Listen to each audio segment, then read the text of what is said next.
Over the last few lectures, we've looked at how cytoplasmic determinants, induction, and positional information all contribute to the emergence of complex patterns in a developing organism.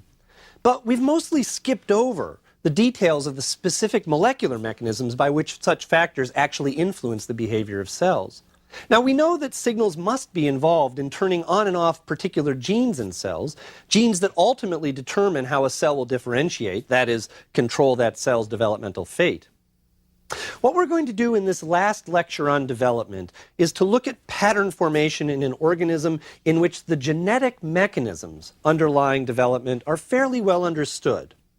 The organism we'll look at is the fruit fly, Drosophila, an organism we encountered earlier in our course when we talked about genetics.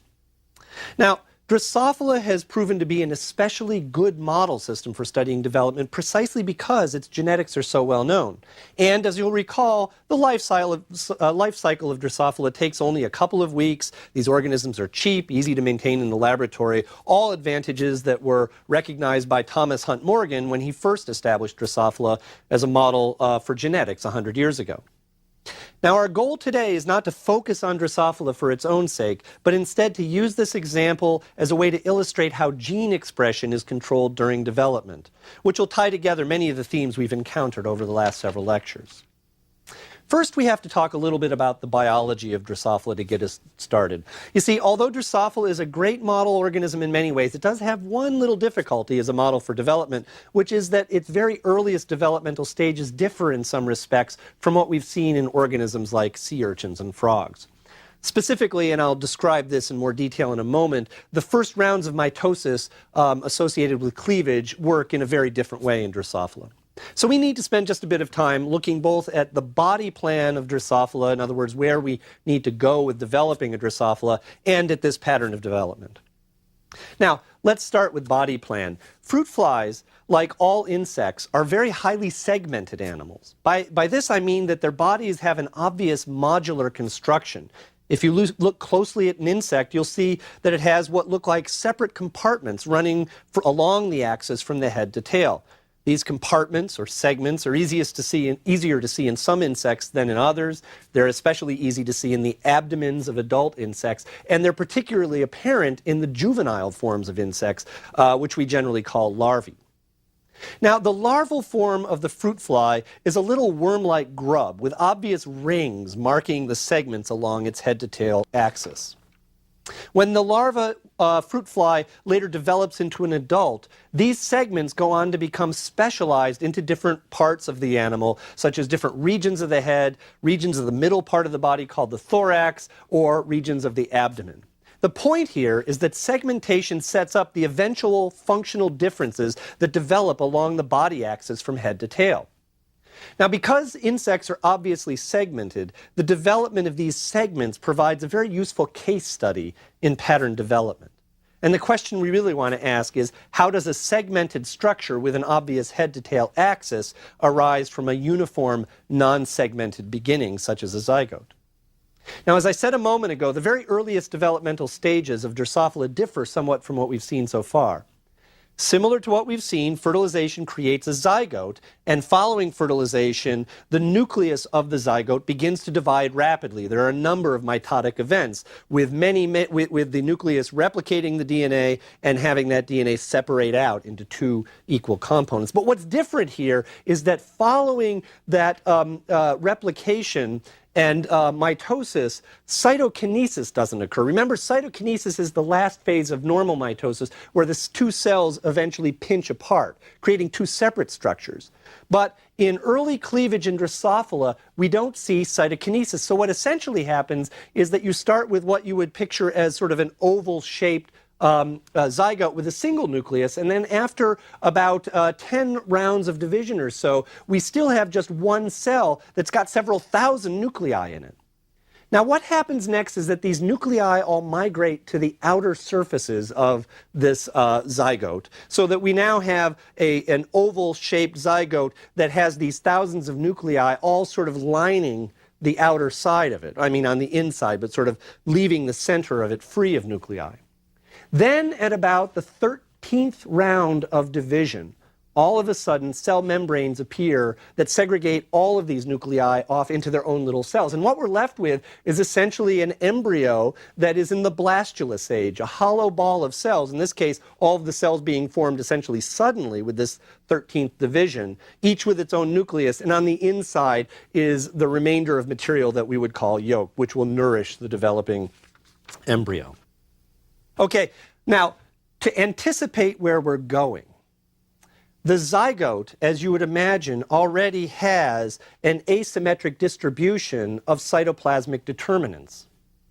After the blastula has been formed by membranes forming around all of these nuclei, any asymmetric distribution of these cytoplasmic determinants in the zygote will be reflected in differences among these cells, because cells will have the little piece of cytoplasm that was occurring along the axis wherever that nucleus happened to be. So cells that are appearing at what will become the front end of the embryo will have a little piece of cytoplasm segregated off from that part of the zygote. Cells at the tail end will have a little piece from the tail. So we're preserving the asymmetry that was existing earlier in the zygote, but in a very different way than what we saw previously. Okay, now after we have this blastula, Drosophila, as you can imagine, next undergoes gastrulation, and we don't really need to worry about the details of how gastrulation occurs in Drosophila. But what is important is that as the embryo develops beyond this stage, the body segments I spoke about earlier begin to appear, with obvious differences between the head and the tail ends.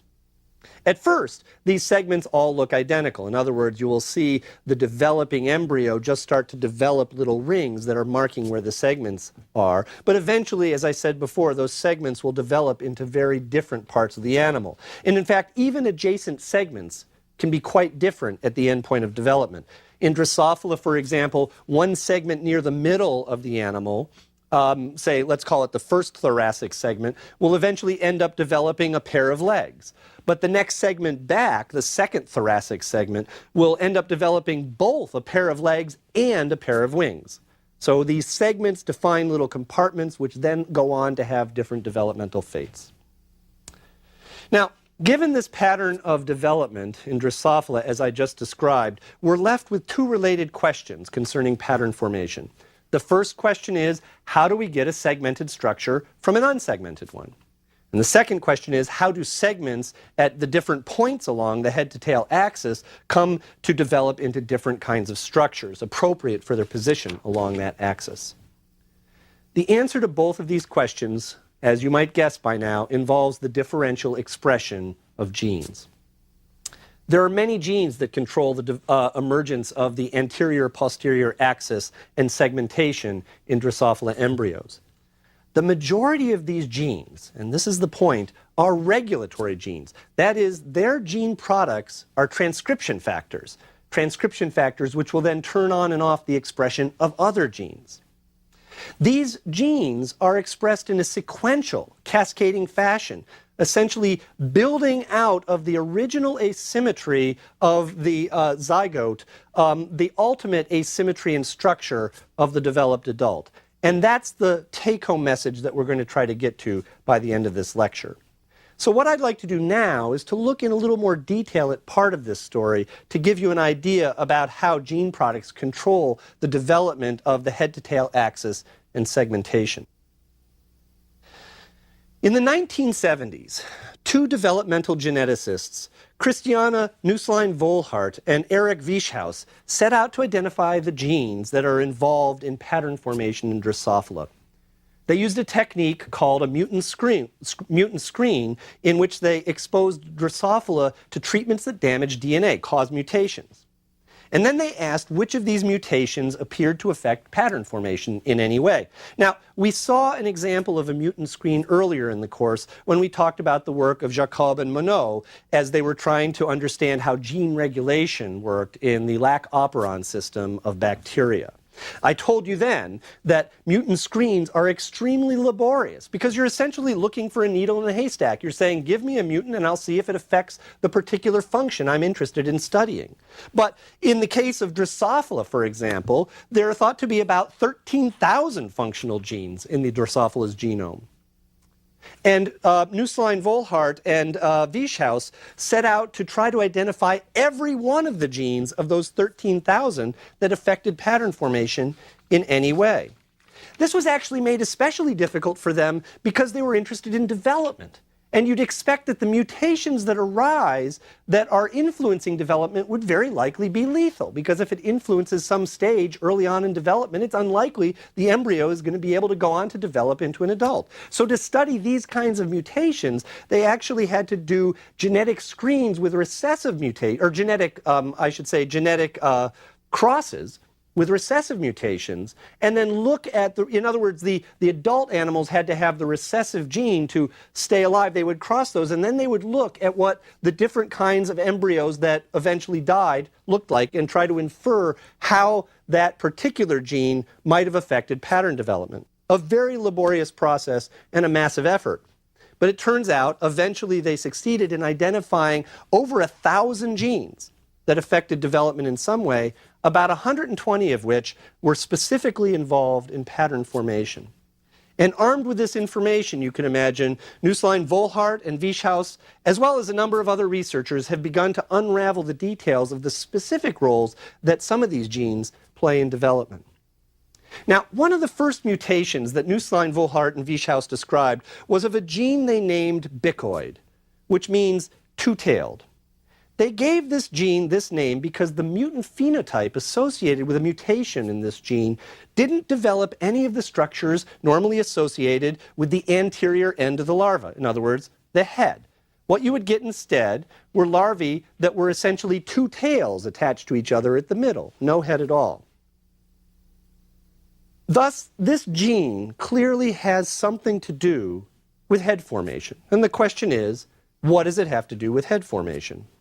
Well, when Nusslein, Volhard, and Wieschaus performed genetic crosses with individuals carrying this mutant gene, they found an interesting thing. They found that bicoid displays a pattern of inheritance we call maternal affect inheritance.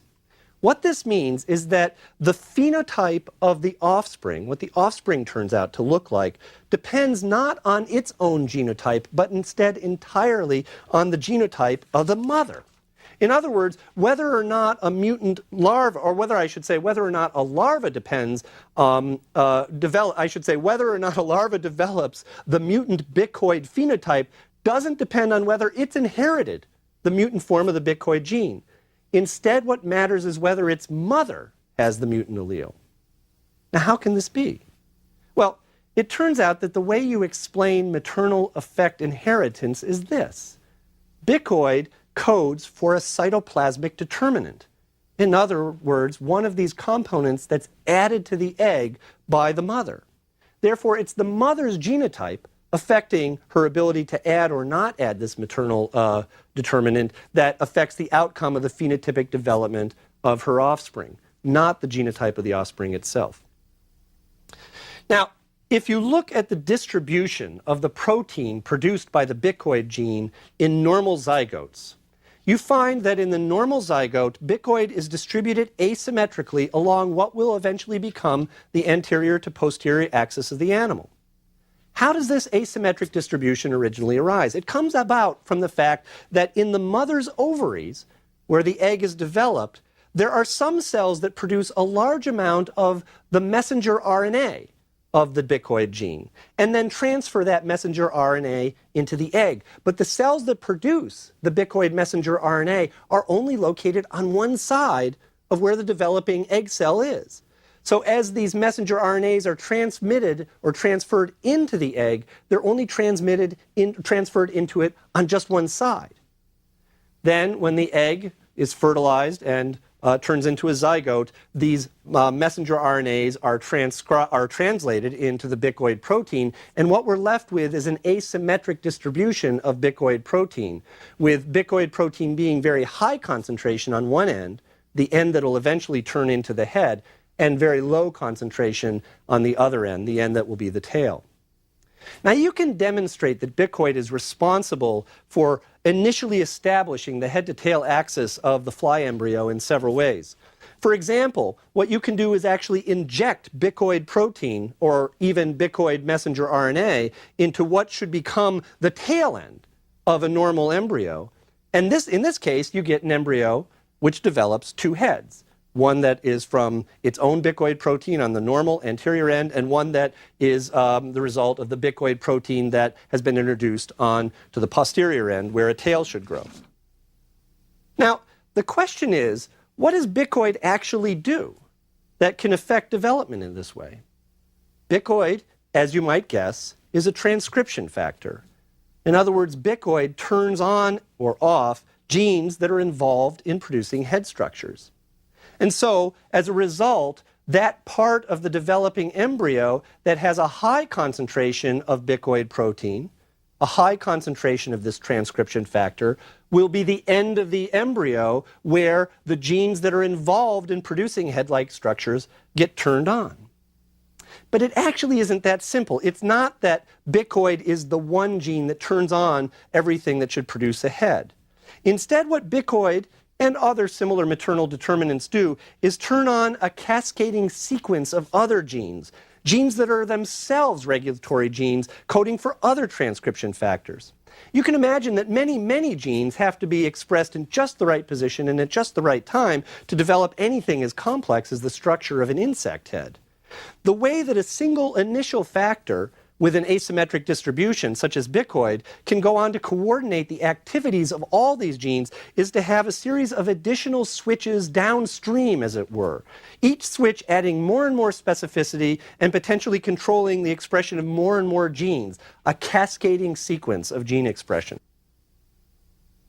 Now, to get an idea of how this works, let's look at how the segments of a developing Drosophila embryo are established. The initial gradient of Bicoid is responsible for establishing this basic segmentation by turning on a group of genes that we call in general segmentation genes.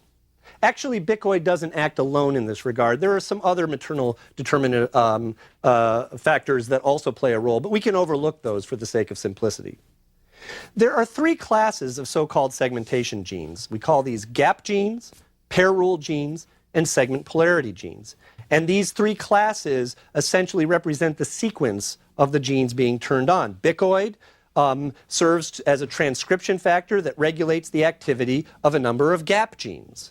The gap genes actually turn out to be responsible for organizing large areas of the head-to-tail axis into basic subdivisions, essentially setting up the initial grid of signals along this dimension. If you have a mutation in a gap gene, what happens is that an entire set of segments fail to develop in the embryo. But the protein products of the gap genes are themselves transcription factors, not actually the proteins that the animal is built out of. These gap genes, then, their proteins, turn on the expression of another set of genes, which we call pair rule genes. The pair rule genes divide the embryo on a finer scale into pairs of segments.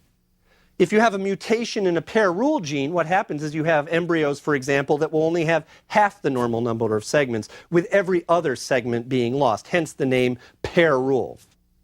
Now, the pair rule genes are also themselves transcription factors, which then in turn regulate the activity of another group of these segmentation genes called segment polarity genes. The segment polarity genes are responsible for establishing the anterior to posterior orientation or asymmetry within each section. So if you have a mutation of a segment polarity gene, you'll have all the right number of segments in the animal, but the internal organization of segments can be screwed up in one factor in one way or another. Now, the products of these segment polarity genes are, again, transcription factors which go on to turn on and off other genes. The point here is that what we're seeing in this cascade of gene activation is not the expression of the proteins themselves that the animal is going to be built out of, but instead the expression of transcription factors. And as we go further down this hierarchy, this cascading hierarchy, what we get is an increasingly refined pattern of regulatory gene expression. That is a more complex pattern along the anterior to posterior end of the embryo. And by the time you get to the end of this cascade, what was originally a very simple pattern, that is just a distribution of a maternal determinant like bicoid that's high on one end and low concentration on the other end, has now become a much more complex pattern of different regulatory factors, different transcription factors, having different kinds of concentration gradients throughout the organism that differ from each other. And so if you looked at any combination of these transcription factors at any point along the embryo, you would see different concentrations for different ones of these. Now, to make this point a little bit clearer, let's actually look at one particular pair rule gene. This is called the even skipped gene, or we often call it just the EVE gene for short. Now, if we look at the distribution of the EVE gene in a normal embryo, you actually see a quite complex pattern. You'll see 7 discrete bands of expression of this protein along the head-to-tail axis of the animal. You will see regions where none of this protein occurs, and then you will see a very discrete band where you find this protein. So we have a fairly complex pattern, 7 discrete bands, whereas we started out with a very simple pattern. The question is, how do we get such a well-defined set of stripes from what was initially a less patterned embryo? The answer to this question comes from looking at the distribution of gene products that were expressed earlier in this regulatory hierarchy and considering how these gene products collaborate as transcription factors. Now, to think about this, I want to remind you of a discussion we had earlier when we were talking about gene expression in eukaryotes. Remember that gene expression in eukaryotes involves regulatory regions that precede the structural gene, regions where the transcription factors that will turn on and off that gene must come down and bind before RNA polymerase can go on and do its work of transcribing that particular gene. Remember, any particular gene will often have many transcription factors that have to bind in the right combination in order for that gene to be turned on. Now, the interesting thing about the EVE gene is that if you look at its regulatory region, it's huge, and in fact it has 7 independent sets of regulatory sequences, each of which responds to a different combination of regulatory proteins, a different combination of transcription factors. And this is an important point. If any one of those regulatory regions has its appropriate concentration or set of transcription factors, then the EVE gene will be expressed. So we essentially have 7 kinds of locks, or seven sets of locks. If any of those locks is unlocked, then the expression of that gene will occur. You don't need to have more than one of these regulatory regions turned on, just one will do. Now, how does that help us understand where we get segmentation from, or the appearance of these very discrete stripes of the EVE gene?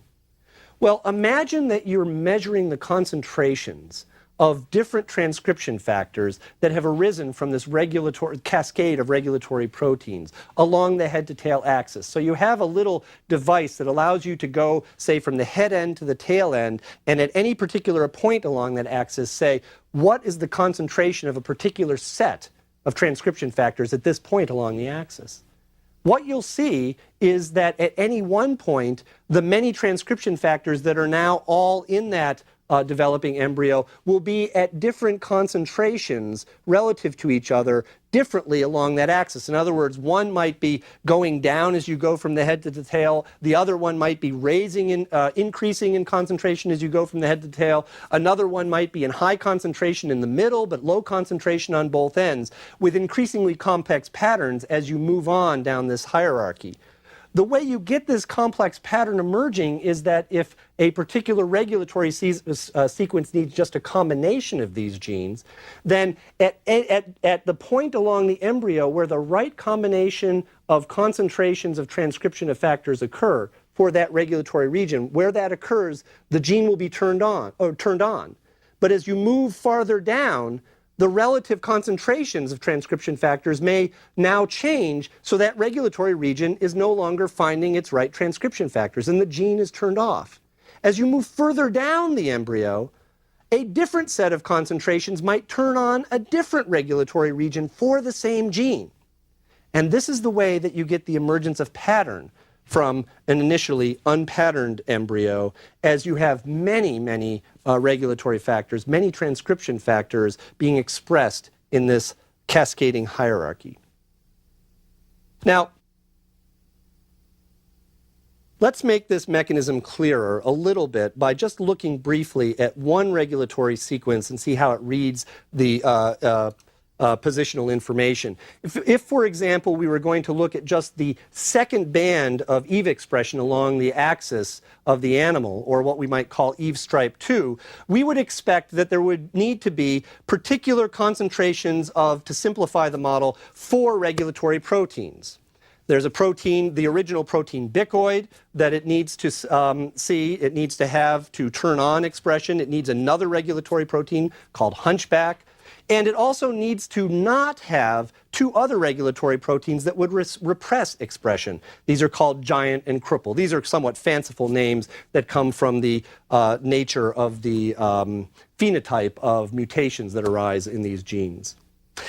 At only a particular point along the axis of the animal will you find the particularly correct high concentration of hunchback and bicoid and low concentration of giant and cripple.